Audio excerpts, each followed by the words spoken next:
טוב, אז נתחיל עם השאלה השנייה. עדיף. אם אני רוצה לשחרר מוזיקה, כן. כדאי לשלוח את זה ללייבלים משהו, או לשלוח את זה אללה בבאללה, לנסות את מזלי בעולם? אללה בבאללה בחיים לא, אחי. אז מה? אל תעשה שום דבר אללה בבאללה. קודם כל, תעשה רפרנס עם מוזיקה שאתה אוהב של אומנים אחרים, כדי שלא תעשה עצמך פדיחה בעצם, שלא תגיע למצב ששולח ללייבל וזה נשמע על הפנים, והרבה אומנים צעירים מהדור החדש עושים את זה, ויותר לא יחזירו אליהם, ויותר גם לא יפתחו את המייל שלהם, כי מלכתחילה המוצר היה לא טוב. וכשאני אומר לא טוב זה עוד בסבבה. לא, בקטע הזה אני לא משקר לעצמי. אני באדם זהו, אמיתי, יפה, יש סבבה. אמת אחת, ככל שאתה קרוב אליה, אתה הרמוני יותר עם הסביבה, וזורם והכל מתחבר, ומה ששחור שחור, מה שלבן לבן, אי אפשר לערבב את זה.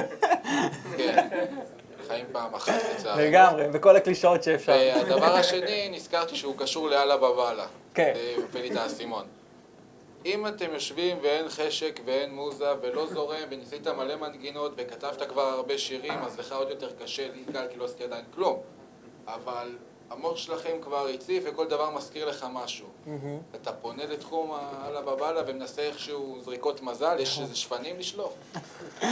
תראה, מה שאתה מתכוון אללה בבאללה זה הכוונה לשלוח לכל מי שרק לא, מבחינה... אתה פוגש בדרך. לא, הוא מדבר בעצם. מבחינת היצירה עכשיו. מבחינת שעכשיו היצירה, אללה בבאללה, אתה ואין זורק כלום. יענו כל רעיון שיש ומה שיתפוס לא, יתפוס.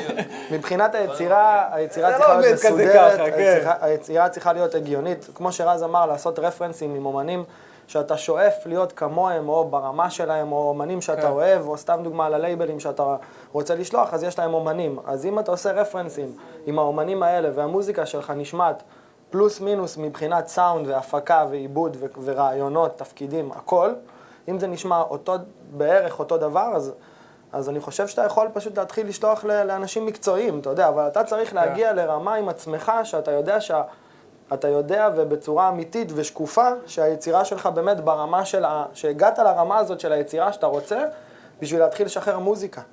אז זה קודם כל אתה צריך להגיע עם עצמך, ובאמת לבדוק שזה באמת ככה, ואתה יודע, לשלוח לחברים, ואם אתה מנגן, אז לנגן אותה ולראות איך היא נשמעת ברחבה, איך היא נשמעת לעומת סטים אחרים. אני ממליץ לך לשלוח לבן ואם אדם הגעת שאומר לרמה לך הזאת, שזה אז- לא טוב.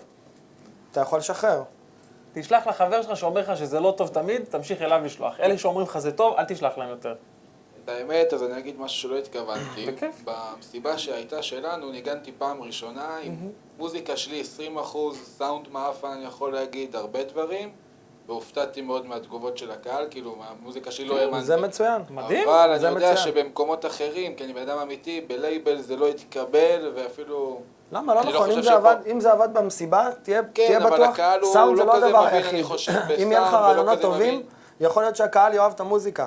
לקהל ברוב המקרים לא כזה אכפת מהסאונד. לסאונד יותר אכפת לאומנים ולמפיקים. בדיוק. אלה האנשים שיותר אכפת להם מהסאונד, אבל אם יהיה לך רעיון טוב עם סאונד לא משהו, הוא יכול לעבוד. הוא יכול לעבוד וגם לעשות אותך הוא יכול לעבוד כוכב. פה, אבל אם אני אשלח את זה ללייבל, אז יכול להיות שבגלל ששם מקשיבים ומאזינים לכל הרכשים הקטנים ומחפשים גם את תראה, הנקודות, אם הלייבל זה יראה ייפול שם. שאתה מנגן את הטרק, ואנשים נהנים מהטרק ויש לך וידאוים שמוכיחים את זה, גם אם הסאונד שלך יהיה פחות טוב, אני מאמין שישחררו. לא מדבר על איזה לייבל ספציפי, כי יש לייבלים שכן, יגידו לך, אוקיי, תשלח למאסטר או זה. יש אנשים שגם ינסו לעזור לך בעצם, אתה יודע, אם אתה באמת כל כך טוב ברעיונות ותפקידים, ואתה לא כזה טוב בסאונד, אתה תמצא את הדרך להגיע לסאונד הנכון, ושהיצירה שלך תהיה ברמה מספיק טובה, אתה יודע. אז אל תתעכב על הסאונד וזה, אם יש לך רעיונות טובים, תירק אותם, כאילו, אתה יודע, תכתוב אותם.